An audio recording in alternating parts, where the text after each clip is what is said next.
and good morning. Citizen Puppy here reporting to you live from the University of Ottawa to bring you an up-to-the-minute account of a phenomenon that is rapidly sweeping the media world by storm. Commonly known as citizen journalism, this trend can be defined according to Jay Rosen, a professor of journalism at NYU, as when the people formerly known as the audience employ the press tools in their possession to inform one another. While it is by no means a recent development, this fresh alternative to traditional journalism has garnered its newfound fame through the vast technological developments that have materialized over the past decade.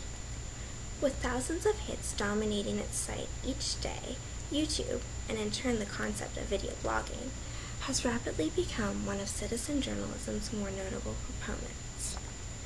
In fact, this phenomenon has become so widespread, with new blog sites growing at a rate of 120,000 a day, that both Reuters and the Associated Press have formed partnerships with citizen journalist sites such as Global Voices and Now Public to publish feeds on special reports. But what makes this cultural phenomenon so widely successful, you may ask? Well, unlike their traditional journalistic counterparts, who are typically constrained to reporting under the conventions of their agency, citizen journalists possess relative freedom.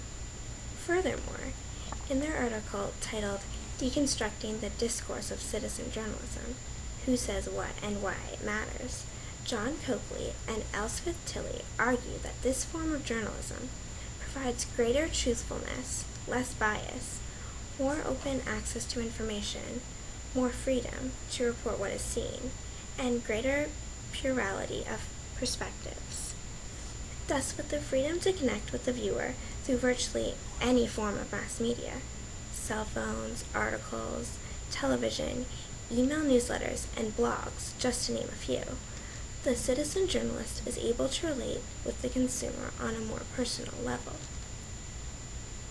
Though much of the hype surrounding this trend is positive, it is not without criticism, with professional journalists feeling threatened by their new competition.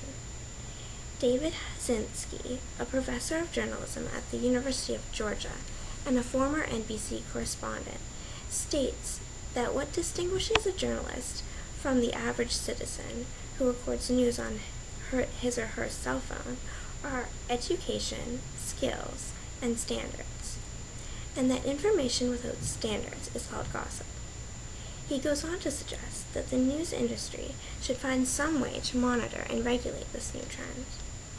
While Hazinski's concerns are understandable, the fact of the matter is that these citizen newsmakers are not interested in the distribution of false information, but rather they desire the very same outcome as the professionals. Both forms of journalism are hybrid constructs of the mass media that are seeking to provide the public with news stories that are unfolding around us, the only difference being how they present these stories to the public.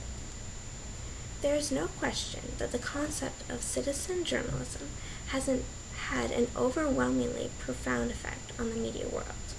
With new technology developing to facilitate the amateur news reporter needs each day, the only question that remains is, what will be next? Well, that's about all the time we have tonight, folks. Be sure to tune in next time when we'll examine more pop culture phenomenon.